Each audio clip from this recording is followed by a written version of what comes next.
everyone, Citrus Aviation here with another video, and today we have a review in 4K of the Gemini200 1:200 scale Delta MD88, and this is a very special video because this video is going up on the day that the Delta MD88s are doing their last flights. It's going up on Tuesday, June the 2nd, 2020, which is the last day of operations for the MD88 and MD90.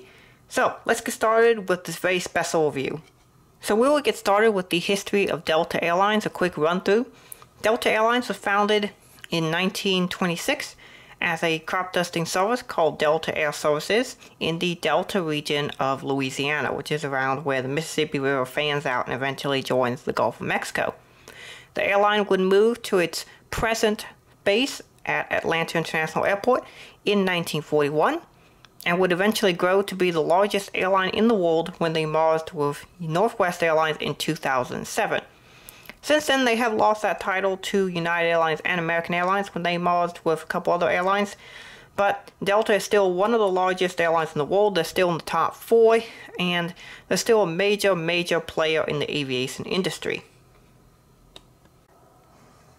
The Delta MD88s became one of the biggest portions of Delta's fleet, starting with the very first aircraft arriving in December of 1987, which interestingly enough is actually this aircraft here, November 909 Delta Lima. This aircraft did its first commercial flight on the 5th of January 1988 and would continue in service way into the future, into 2015, when it slid off the end of a runway at New York LaGuardia and was therefore soon thereafter written off. So there's the quick history of this aircraft. This aircraft has been in 3 or 4 different liveries.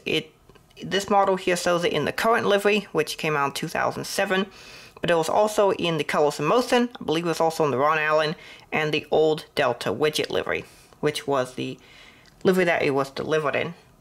Delta initially only ordered 50 of the MD88s, but they were so impressed with them that they ordered more, and they eventually had at peak operations a total of 117 MD88s. Retirement for these aircraft began around 2015, and there were a few written off in accidents, such as this one, November 909 Delta Lima, which was the aircraft that slid off the end of the runway at LaGuardia. But there were also a few other aircraft that had to be written off, including an aircraft that crash landed at Pensacola when a bird was sucked into the engine on final, and there were a few other aircraft that had to be written off, but not very many, and overall Delta had a very healthy fleet. And they started retirement around 2015 as mentioned, and they would go until 2020 on June the 1st and June the 2nd when the final ones were retired. They had 23 at the time of their retirement, and they are now, at the time that you're watching this video, all retired. The last Delta Airlines flight on an MD-80 was Delta Flight 88 from Washington Dulles to Atlanta Hartsfield Jackson, and that was on November 908 Delta Echo. The sister ship for this aircraft, the MD90s, were also retired on the same day as the MD88s, and I will do my next model review on a Gemini200 Delta MD90. So stay tuned for that if you want to see that, but for now, let's get started in with this model.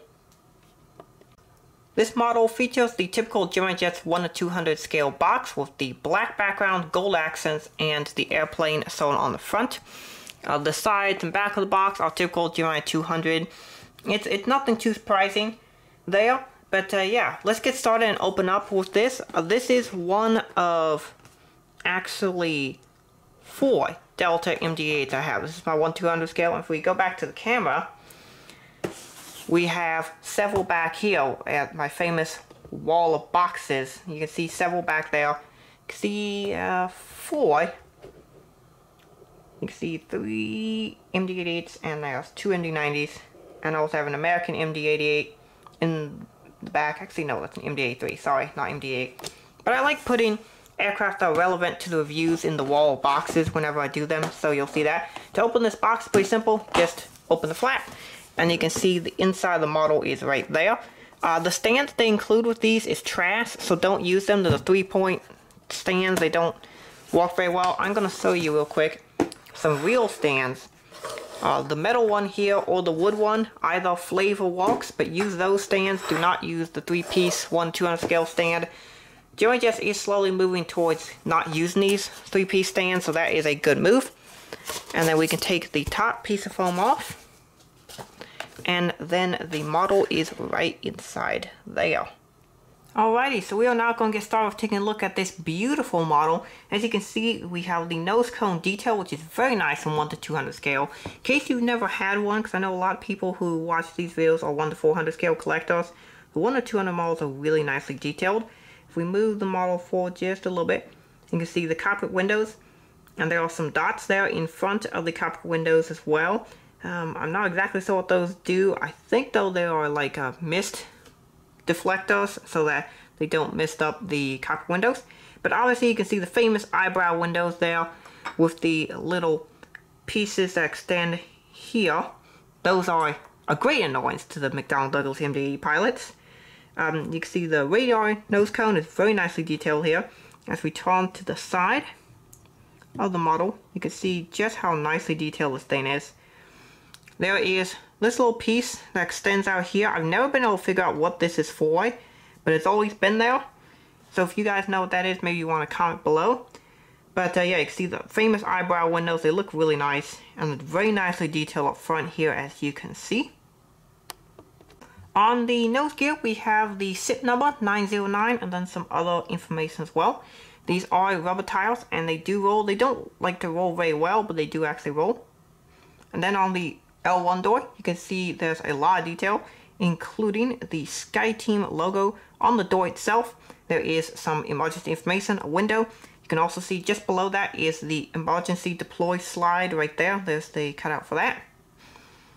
And then we have the Delta widget, the main Delta titles, the first class cabin, and you can see a bunch of details. There's an antenna up top. You can see that these details are really nice, particularly you don't see a lot of these on 1/400 scale models. You can also see very clearly there's the crease here that goes in between the cargo area down here and the main passenger compartment. A lot of aircraft have that, and it's very nice that this model shows that. There's another antenna. You can see the main economy class cabin, the winglet, which is actually quite nicely shown on this model. You can see the over-the-wing emergency exits, and if we turn here, there is no landing light on the inboard part of the wing because the landing light is in fact on the outboard part of the wing. As we go down the winglet to the wingtip with the red navigation light, that is very nicely detailed on here. And then when we go to the back of the model, you can see there is the registration, November 909 Delta Lima, and the United States flag of America, as Delta Airlines is an official flag carrier of the United States of America. There is the main emergency door on the port side of the aircraft. It's only on this side of the aircraft back here. There's not one in the back of the other side. Alright, next up we have the engines, which are the JTD-19 engines. These were an upgrade specifically for the MD88. The MD88 also featured a glass cockpit. This was a new feature, also shared with the MD83 and MD87. Here we have the exhaust port for the APU. That is located right there. Usually this would be at the very back of the aircraft. However, because there is actually an emergency door at the very back of the aircraft, which we'll take a look at later, the APU exhaust had to be moved. Then here we have the Delta widget. You can also see the fleet number is once again right up here, right above the Delta widget, which is super cool. Alright, you can see the back of the APU housing detail and the back of the engines, which is really nice. And you can kind of see the outline of that door back there. This is sometimes used for loading. I've often seen this will be used for loading in stuff like food, catering food, and that sort of thing to the aircraft. Alright, if we move now to the starboard side, I'll move the box. You can see this model is very nicely detailed on this side as well. It's basically the same details here as on the other side. However, we do have a cargo container door up there, a second one here, and then there will be a third one behind the wing. Go down to the wing to the green navigation light. And then there is a third cargo door back there. You see no emergency exit here. And then we go to the back of the aircraft, and then there is another APU exhaust port there. So now let's take a look at the topside details. You can see the eyebrow windows very clearly. You can see the two doors, the L1 door being bigger than the R1 door, which is correct. You can see an antenna, the Delta titles, going all the way down to the wing. And that little light there, that's actually a little jewel light. It's like a little piece of prismatic plastic that actually looks kind of red instead of like this, which is super awesome. Let me just do a zoom out there. See a SATCOM box, which is prototypically accurate. The Delta MD88s were some of the only ones to have SATCOM boxes. The escape routes, and then the over-the-wing detail, which is very nice. This is super sharp here, and the landing light is on the underside. The topside details are actually super nice on this model. And then you can see the inlet for the APU right there. And then there is the horizontal stabilizers. If we move to the underside of the model, you can see this is very nicely detailed here. There is the cargo bay door, and a second one. There is the hole for the stand, the Delta titles. Let me see if I can turn this to the side, sorry guys. Alright, there you go. The Delta titles, which this is a Delta belly aircraft, I really like that. There is the anti-collision light, the Gemini200 logo, the main landing gears, the underside of the wing detail, and you can see the slats, ailerons, and leading edge slats, as well as pylons. Alright, you can see a rear cargo container door, the underside of the JTD19 engines, which are real nice, and then here, this assembly, if I can get my pointer, which is part of a stand, this portion here can actually come down and open up, and there are stairs so you can walk into the aircraft. And then you can see some of the rear APU housing detail there. You can see the underside of the horizontal stabilizers. I do not see logo lights, although they should be there to light up tail at nighttime. Alrighty, so we are now moving on to the seating configuration of this aircraft. And you can see that we have a Delta MD88 that is in the single configuration that these aircraft were in, which is a 167 seat configuration with 16 first class seats in a 2-and-2 configuration right in this section here. Then there are 25 Delta Comfort Plus seats, what they call them, and they are in a 3-2 configuration in this section of the aircraft, and those are, by the way, rows 10 to 14. The first class seats are called rows 1 of 4. And the rest of the cabin, which is 108 seats, are in a 3-and-2 configuration, and they are the main cabin.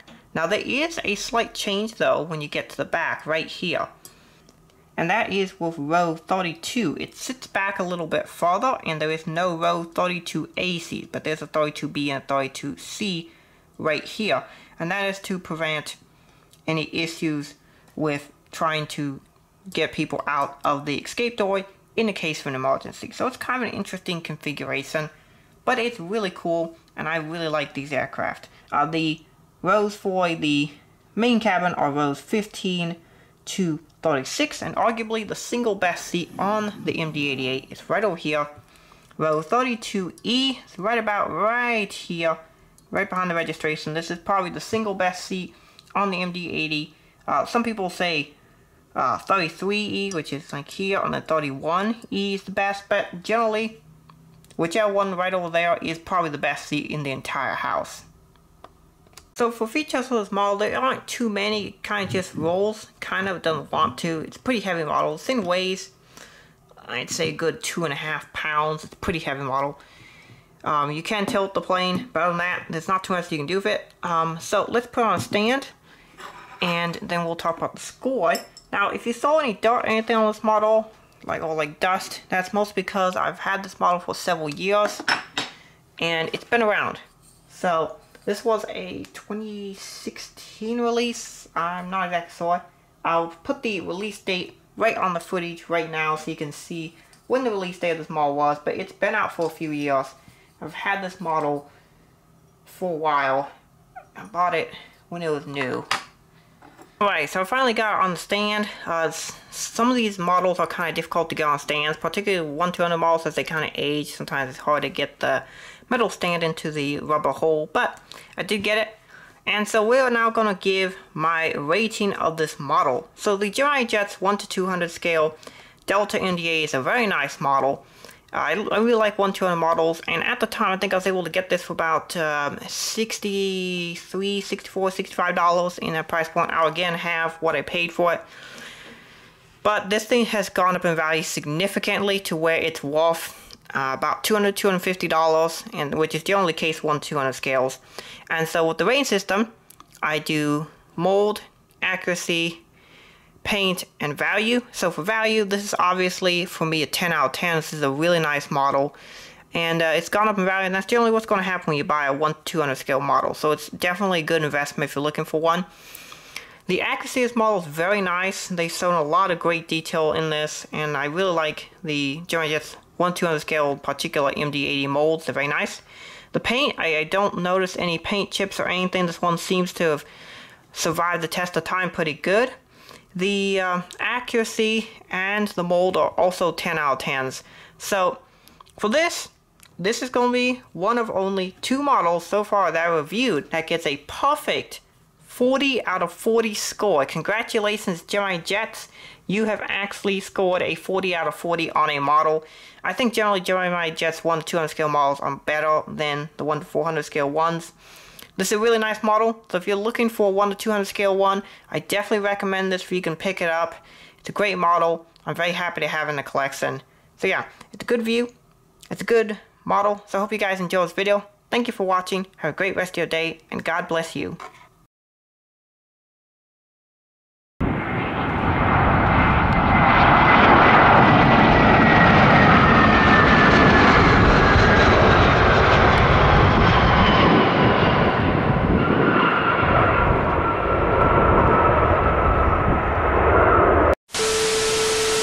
This model features the typical Gemini Jets 1-200 scale blah,